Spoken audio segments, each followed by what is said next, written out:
Robert Vida-McLeod and I am the CEO of Frontline Management. Frontline is an oil tanker company listed on the Oslo and New York stock exchanges. Since coming public in 2001, Frontline has returned close to $6 billion in dividends to our shareholders.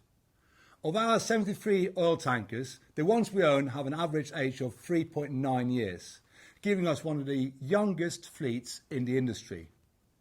Our size, exceptionally competitive cost structure and spot exposure position us to generate significant earnings.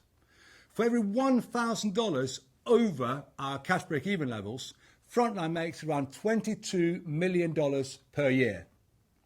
Our cash break-even levels are industry-leading, and in our best year so far, we made just north of $1 billion in net income. We are well positioned for the new emissions regulations that kick in 2020. We expect this to be an industry-changing event for both the shipping and oil markets. Fuel supply is about to become a lot more challenging, so we have teamed up with one of the largest oil traders in the world, Trafigura, by securing fuel for our fleet going forward at the right price, the right timing and the right quality. We have also invested in an exhaust gas cleaning company, which is showing very interesting returns. And we expect value to be returned to Frontline shareholders. We believe we are exceptionally well positioned ahead of IMO 2020, and we also believe it will play out very positively for our shareholders. We will also continue to take all necessary steps to position ourselves for what I believe will be an important point in the history of the shipping markets. Earlier this year, I discussed how the tanker market was showing counter-seasonal strength. The main cause was simple.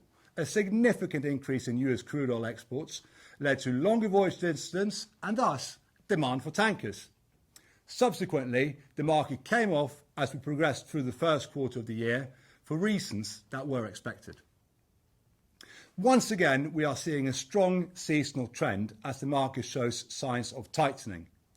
This year's behaviour and volatility of the market is certainly encouraging. Things are definitely more balanced, and we believe it foreshadows an exciting inflection point in the tanker market. Let's look at some simple facts. Rates held up surprisingly well in the second quarter. It was surprising because the quarter saw the largest year-on-year decline in global refinery throughput in the last decade.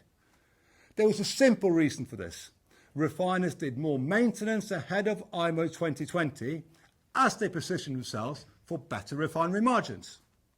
Refineries are now restoring capacity and throughput is rebounding very swiftly.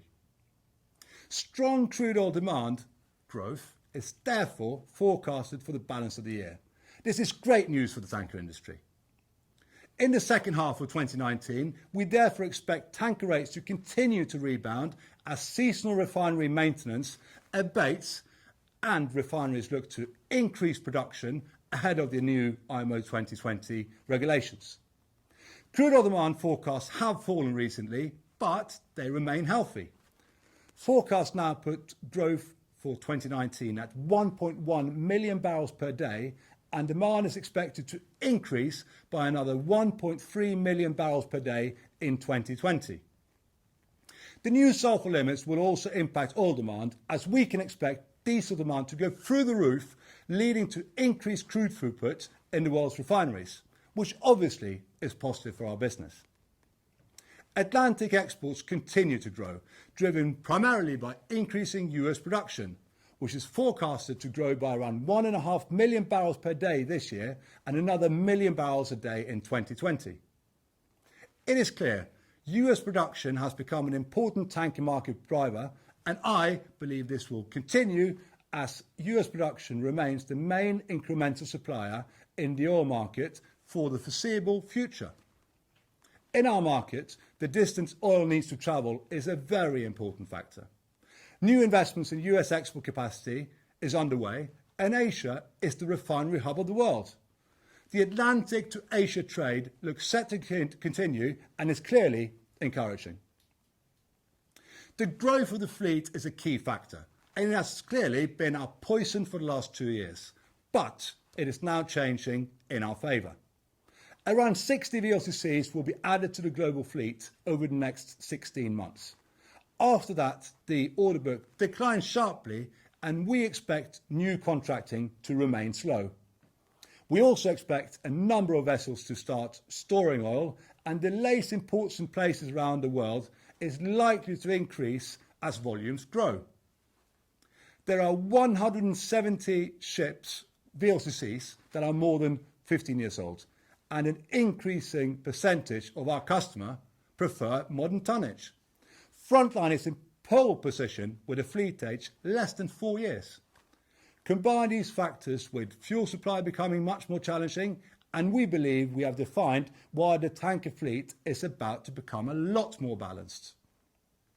To conclude, we believe we are entering a cycle with strong tanker earnings. It will be driven by US exports, increased oil volumes, and minimal fleet growth.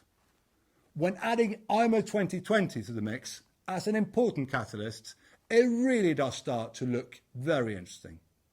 I'll repeat what I said earlier. The tanker market looks set to be off to the races this autumn, and my belief is very strong despite the world economy headwinds we are experiencing. Thank you for watching, and please feel free to reach out to us at any time.